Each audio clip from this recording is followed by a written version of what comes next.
पहले ये समझते हैं कि ये टॉक्सिक रिलेशनशिप आखिर है क्या। सोशल मीडिया पे लोग अपनी लाइफ का हाईलाइटेड रील दिखाते हैं, फुल पिक्चर नहीं। But it's not normal, it's not okay. ये टॉक्सिक बिहेवियर हमें और भी एग्रेसिव और इनसेंसिटिव बना देती है। मेरा बॉयफ्रेंड मुझ पे स्टॉक करता है पर प्यार है ना। मेरी गर्लफ्रेंड मुझे हर वक्त कॉल करती रहती है पर क्यूट है ना। एम्पैथी एंड इमोशनल इंटेलिजेंस की कमी से रिलेशनशिप में डिस्टेंस आ जाती है और वो टॉक्सिक बनने लगती है, क्योंकि हमें पता नहीं होता कि हम अपने पास्ट को प्रेजेंट में ला के आ रहे हैं। जेन ज़ी रिलेशनशिप में physical and verbal abuse cases बहुत ज़्यादा बढ़ गए हैं। 1 out of 3 Gen Z couples ने कभी ना कभी अब्यूज एक्सपीरियंस किया होगा।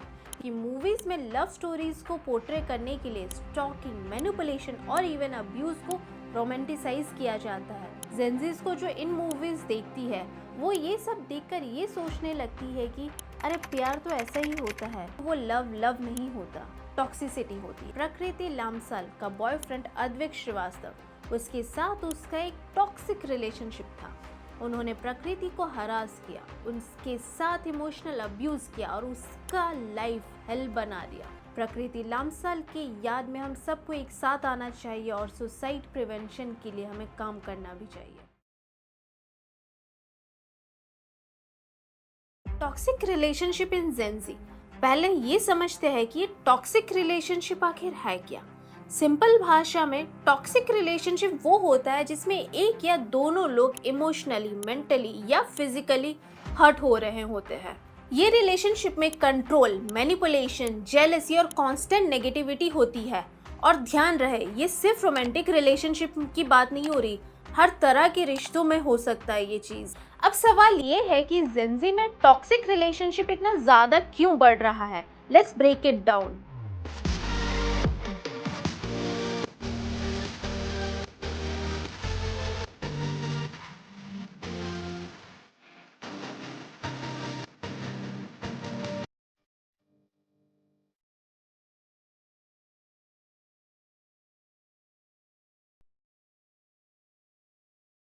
ये सोशल मीडिया का जो असली रंग है वो इतना ग्लैमरस नहीं है जितना दिखता है। कभी सोचा है कि ये ऑनलाइन प्लेटफॉर्म कैसे हमारे रिलेशनशिप को टॉक्सिक बना रहे हैं। पहला पॉइंट है अनरियलिस्टिक एक्सपेक्टेशन एंड कंपैरिजन। या सोशल मीडिया पे सब कुछ परफेक्ट लगता है ना, कपल्स के cute pics, romantic dates, gift, surprise, सब कुछ कितना ड्रीमी लगता है। पर ये रियल लाइफ में ऐसा नहीं होता। हम अपने पार्टनर से एक्सपेक्ट करने लगते हैं कि वो भी इतना ही परफेक्ट हो जिसे सोशल मीडिया पे दिखाया जा रहा है, और फिर कंपैरिजन शुरू हो जाते हैं। देखो उसका बॉयफ्रेंड कितना केयरिंग है, देखो उसकी गर्लफ्रेंड कितनी सपोर्टिव है। बट भाई, सोशल मीडिया पे लोग अपनी लाइफ का हाईलाइटेड रील दिखाते हैं, फुल पिक्चर नहीं। और इसी तरह की कंपैरिजन से हम अपने रिलेशनशिप को खुद ही टॉक्सिक बना लेते हैं। कभी कभी तो खुद पे भरोसा उठने लगता है, क्या मैं इतना अच्छा पार्टनर नहीं हूँ। सोचने वाली बात है ना ये। And then we start to feel like we need to present a perfect image online to.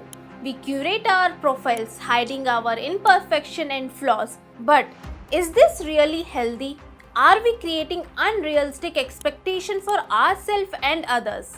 Social media platform can normalize toxic behavior. We see people trolling, bullying and harassing others online, and it can start to feel like it's just a normal thing of our internet. But it's not normal, it's not okay. ये toxic behavior हमें और भी aggressive और insensitive बना देती है। यार, ये सोशल मीडिया पे अब टॉक्सिक बिहेवियर को भी नॉर्मलाइज कर दिया गया है। मीम्स और रील्स में देखो, मेरा बॉयफ्रेंड मुझ पे स्टॉक करता है पर प्यार है ना। मेरी गर्लफ्रेंड मुझे हर वक्त कॉल करती रहती है पर क्यूट है ना। भाई, ये सब टॉक्सिक है। स्टॉकिंग, जेलसी, कंट्रोलिंग बिहेवियर, ये सब लव नहीं है। पर सोशल मीडिया ने इसे ऐसा बना दिया है कि लोग सोचेंगे अरे सबका रिलेशनशिप ऐसा ही होता है, ये नॉर्मल है। बट नो, ये हेल्दी नहीं है। रिलेशनशिप में ट्रस्ट होना चाहिए, स्पेस होना चाहिए, ना कि टॉक्सिसिटी।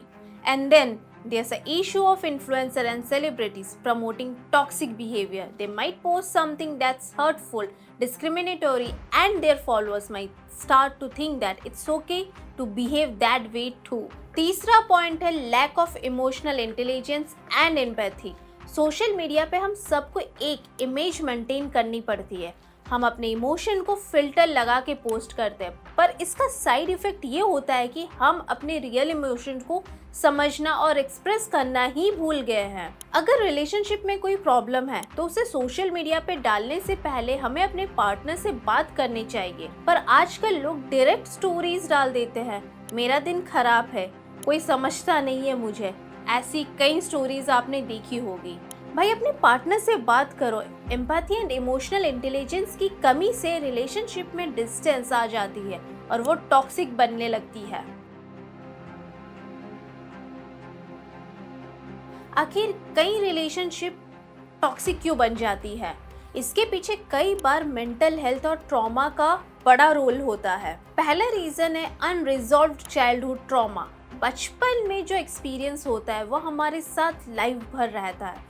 अगर किसी को चाइल्डहुड में अब्यूज़, नेग्लेक्ट या इमोशनल ट्रॉमा फेस करना पड़ा हो तो वो ट्रॉमा उनके साथ रह जाता है लाइफ लॉन्ग तक। और जब हम बड़े हो जाते तो यही ट्रॉमा हम अपने रिलेशनशिप में दिखाने लगते हैं, क्योंकि हमें पता नहीं होता कि हम अपने पास्ट को प्रेजेंट में ला के आ रहे हैं। फॉर एग्जाम्पल, अगर किसी को बचपन में लव और केयर नहीं मिला होता तो वो एडल्ट लाइफ में भी कॉन्स्टेंटली सीख करता है वैलिडेशन और लव को, चाहे वो रिलेशनशिप कितना भी टॉक्सिक क्यों ना हो। इमेजिन करो आप एक रिलेशनशिप में हैं लेकिन आपको कॉन्स्टेंटली लगता है कि आप इनफ नहीं है। यही फीलिंग आपको उस रिलेशनशिप में फंसाए रखती है, चाहे वो कितना भी टॉक्सिक क्यों ना हो, क्योंकि आपको लगता है कि आप डिजर्व नहीं करते कुछ बेटर। और यही सब चाइल्डहुड ट्रॉमा का रिजल्ट होता है। दूसरा रीजन है mental health stigma and lack of resources. हमारे सोसाइटी में अभी भी मेंटल हेल्थ को लेके बहुत से स्टिग्मास है। लोग बोलते हैं यार बस दिमाग का खेल है, खुद को बिजी रखो सब ठीक हो जाएगा। लेकिन मेंटल हेल्थ इश्यूज को इग्नोर करना टॉक्सिक रिलेशनशिप को और बढ़ा कर देती है, क्योंकि अगर आप अपनी मेंटल हेल्थ को समझ नहीं पाते तो आप अपने इमोशंस को और ट्रिगर करते हैं और इसी की वजह से आप टॉक्सिक पैटर्न्स को रिपीट करते रहते हो। और हाँ, रिसोर्सेज की कमी भी एक बड़ी प्रॉब्लम है। थेरेपी और काउंसलिंग जैसे सर्विसेज हर किसी के लिए एक्सेसिबल नहीं होते हैं, तो लोग अपनी प्रॉब्लम्स को डील करने की जगह उन्हें इग्नोर करते रहते हैं और ये उनके रिलेशनशिप को और ज़्यादा कॉम्प्लिकेटेड बना देती है। तीसरा रीज़न है सैबोटेजिंग पैटर्न्स और लो एस्टीम।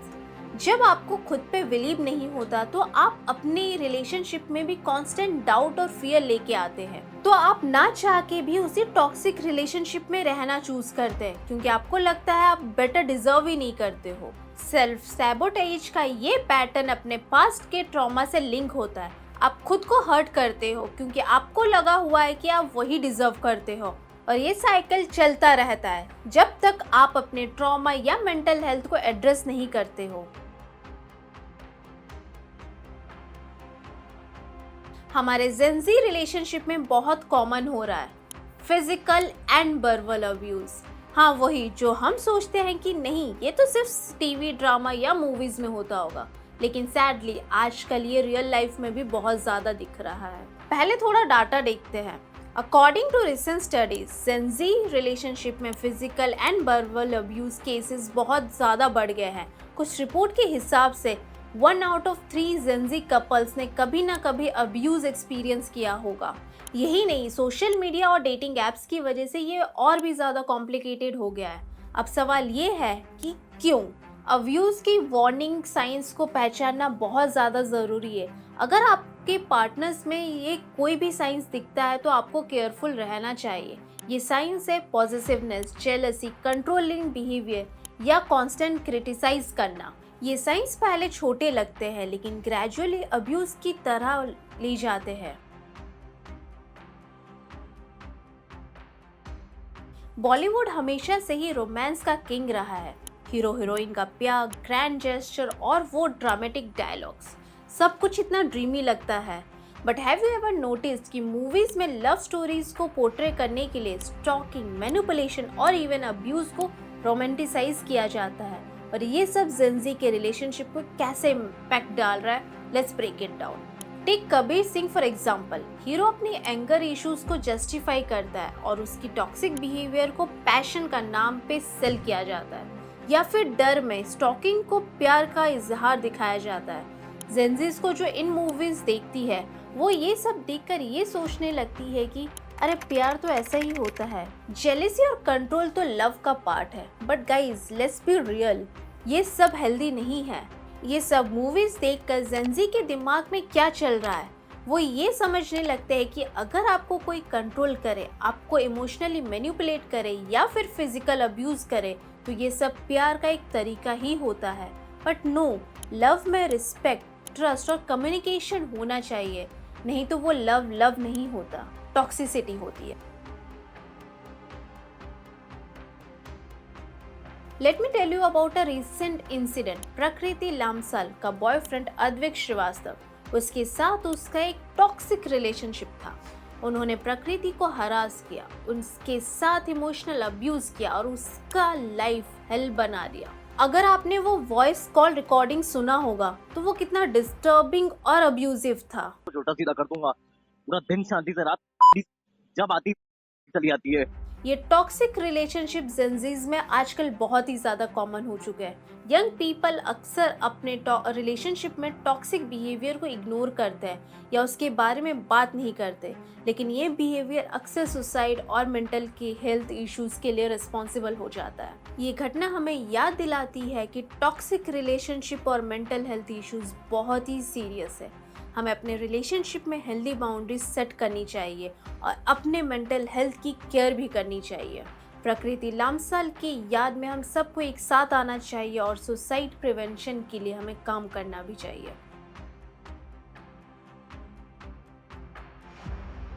आज हमने एक्सप्लोर किया the disturbing rise of toxic relationship in Gen Z का ये टॉपिक।